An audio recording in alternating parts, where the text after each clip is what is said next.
Welcome to Double Take with Double R.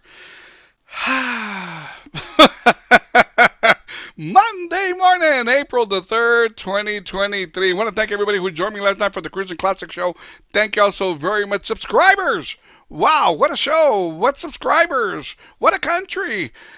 Speaking of what a country, I usually say what a burger, but I don't feel like joking around right now. I am here to share a story with you guys on what happened to me in Las Vegas. Now, that being said, I've been to Vegas too many times. I've been on the road too many times doing my thing. Sometimes with company, sometimes on my own. This past time, it was on my own, no problem. I still have a great time. I was staying at New York, New York. Mind you, I get to Las Vegas. I get there Monday afternoon, 1:30. I got to kill some time so they can get my room ready still. So I go have a burger at Shake Shack, whatever it is. Never tried it there. Finally, my room's ready. I go upstairs, relax for a little bit. Go downstairs about 4:30, 5 o'clock, ready to kick some ass, right? So I was playing the slot machines there, an hour and a half. Win some, lose some, win some, lose some, blah, blah, blah. Now, that being said, um, right around 7:30, I give or take, I went to one of my favorite machines that I like. I sat there, I played it for about 10 minutes, and boom! I nailed a $1,900, close to $2,000 uh, payout. Simply awesome, exciting. You know, the machine's going crazy. People are looking. Somebody comes up. Okay, you're a winner. We'll come back with your money. You got to sign a piece of paper. Okay, blah, blah, blah, blah, blah.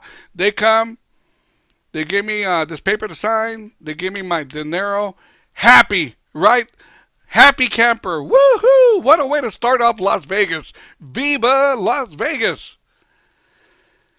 10 minutes later, this is where it gets ugly. 10 minutes later, I go to a machine. I'm playing it for about 10 minutes.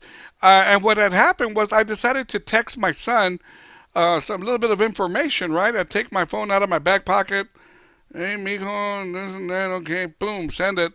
And instead of putting it back in my back pocket, I put it on the little counter in front of the slot machine where you hit the buttons and stuff. And I'm going to tell you something very, very stupid on my part, but out of convenience. I didn't have a pen on my phone. You're probably going, really, Robert? I didn't. It was strictly out of convenience, and it cost me big time, in a sense. For the past 4 or 5 years doing the Uber Lyft thing, you know, I'm in my car and I'm hitting buttons or whatever, and if the screen was shut, I'd have to put the pin again, and the screen shuts down, I got to put the pin again. Take off that pin. I've been doing this for 3 or 4 years. I've never lost a phone in my life. That being said, my phone does not have a pin. It's open season on it if something goes down. Now, that being said, I'm playing the machine. Meanwhile, I never put my phone back in my back pocket. I left it on the little counter. I'm hitting buttons. I decide to go play another machine. I get up and I move to another machine. After about 3 or 4 spins on the new machine, my phone. I get up, I'm looking. I take off to the machine that I was at. Gone. People are walking back and forth. You know, and I'm like, oh my God. And all of a sudden, I'm nervous. All of a sudden, I feel great. I made money. I won money. All that's out the window. My phone. And even more so, I know it doesn't have a security password. I know it doesn't. So I go to Lost and Found. Anybody turn one in? Caca. Nada. Said, all right, got to wait around a little bit. What do you do? I don't feel like playing the machines no more. I'm nervous. I'm like, oh my God, somebody's got to turn it in. Somebody will turn it in. Went about an hour later, checked, nada. So now I'm trying to make phone calls. I'm trying to let people know this is what's going on. Call my kids, etc. And I'm trying to make sure that everybody knows what's going on. Now you're probably going, how are you making phone calls, Robert?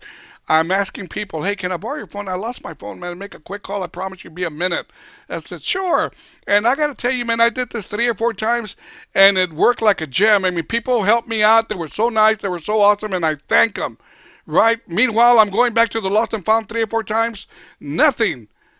Now I'm really nervous. I'm thinking, these people took my phone. It's gone. And, well, around 10 o'clock at night, Vegas time, which would have been midnight over here, I get the brainstorm saying, you know what, get yourself a temporary phone. Something quick to have to make phone calls and do what you got to do. Right, so I walk out of the hotel. I'm walking down the strip of Las Vegas, lost in Las Vegas.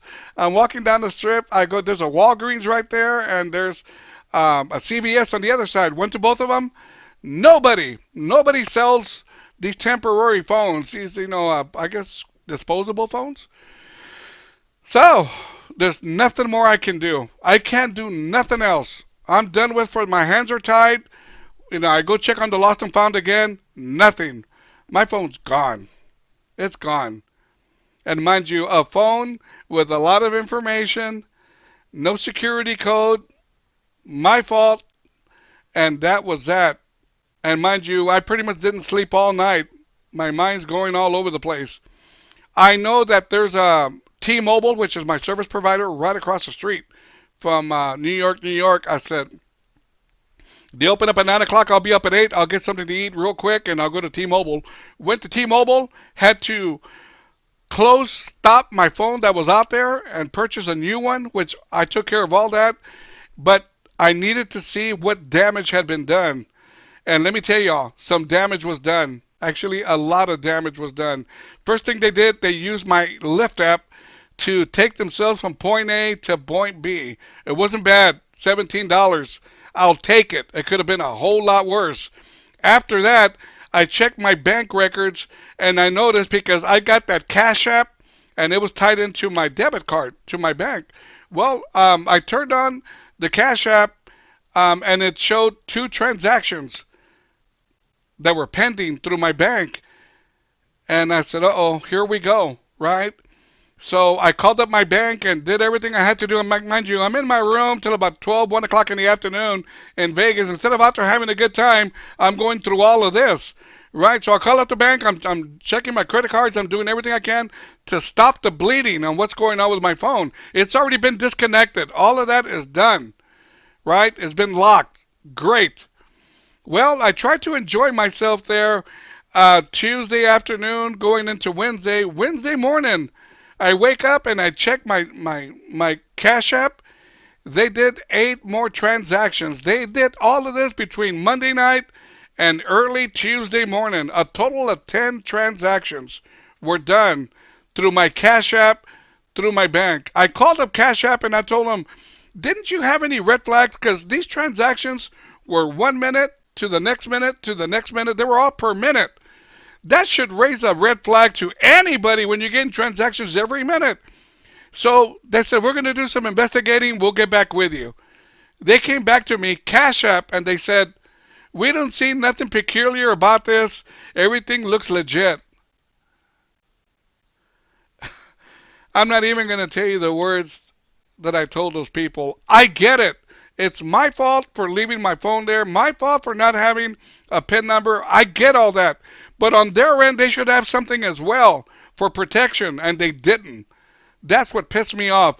Well, anyways, I'm going to go back here real quickly because that night when I lost my phone, I got to tell you, man, I looked like a man who had lost a kid. A little kid or something. I'm looking around, but mind you, I'm looking at everybody who's on their phones to see if that's my phone. And everybody's on their phone. I'm looking to see if that's mine. If something, really, man.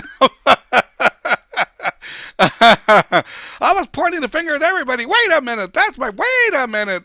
That's how desperate I was. It was ugly. It's an ugly feeling. I never want to go through that feeling again. And that's the truth. It really, really is. Well, anyways, everything is stopped. The bleeding has been stopped. I just got to get back home. I got to get to my bank account. I got to take care of that. I got to take care of my credit cards. All of this stuff, right? Got to take care of all of this. Finally, Thursday morning, it's time to come back home, and I can't wait. We finally land here about 12:15 San Antonio time, and I catch a lift, not to my house, but not to my door.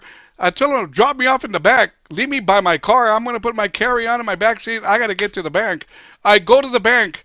They already expected me. We're going through all the numbers and everything. And let me tell you, my bank, Security Service Federal Credit Union, came through with flying colors, man. They went ahead and gave me back all the money that had been taken through the Cash App. What Cash App wouldn't do, they did. My bank took care of business, and they redeemed me all the money that had been taken out. Crazy, right? But awesome. in the same token, and for Cash App to say nothing looks bad here. We don't get no red flags. A transaction every minute for about 20 minutes, and they don't see nothing wrong with that. God, man, that pissed me off. But like I said, and for Security Service Federal Credit Union to come through with flying colors, man, just simply awesome, man. And I thank them so very, very much. But now I got my new phone, and I'm trying to change routing numbers and code numbers and passwords and all that, change my underwear, doing everything I got to do to make things right.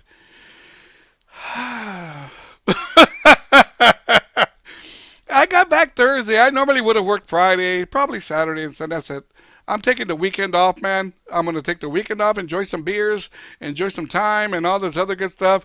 Do the Cruising Classic show, and try to feel better about this, because it was a mental job. It really, really was. And I'm going to tell you all again, learn from me. Learn from me. Password, code number, whatever you got to do, lock your phone each and every time. Don't do what I did, stupidity, out of convenience. Do not put a code under. Put one under, but okay, you never know, man. You lose that phone, it's open season on your phone, and whatever you have on there, and that's the truth. That really, really is. I hadn't talked about this, really, man. I really, really hadn't, and I said I'm going to keep everything. I want to feel better about this, and then talk about it with you guys, and hopefully y'all learn from something that I went through. I wouldn't wish this on my worst enemy. I don't think I got a worst enemy, but if I did, I wouldn't wish it on anybody. Really, man. So I'm going to say it again. Learn from yours truly. Your cell phones, put a code number on there. I got one of these right here. Look, check this out. You see that little thumbprint? I got that thumbprint right there too. You're probably going, hey, Robert, that's a cool wallpaper. Yeah, it is. Um, so now my phone has a code number and a thumbprint, and also I put a Naga print. I got a Naga print right here. If I can't get you, I just put Naga. There we go. Okay, there we go. So it's either a code number, a fingerprint, or a Naga print, and we're all good to go. Those people that the persons that took my phone and did those transactions, I'm going to say this. On the Cash App, for a person to send money from one person to the other on the Cash App, these two people had profile pictures on there with their names. And I also looked up their names on Facebook. So I called up the Las Vegas Police Department.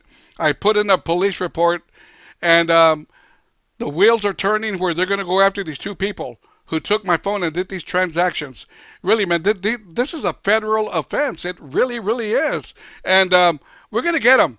I'm not going to give up. We're going to get them. But until then, everything's okay on my end, and life goes on. Now I can laugh a little bit. I wasn't laughing the last 2 or 3 days, I promise you that. Anyways, there you go. Hopefully you learned from my experience, and we'll do this again really, really soon on Double Take with Double R. Órale.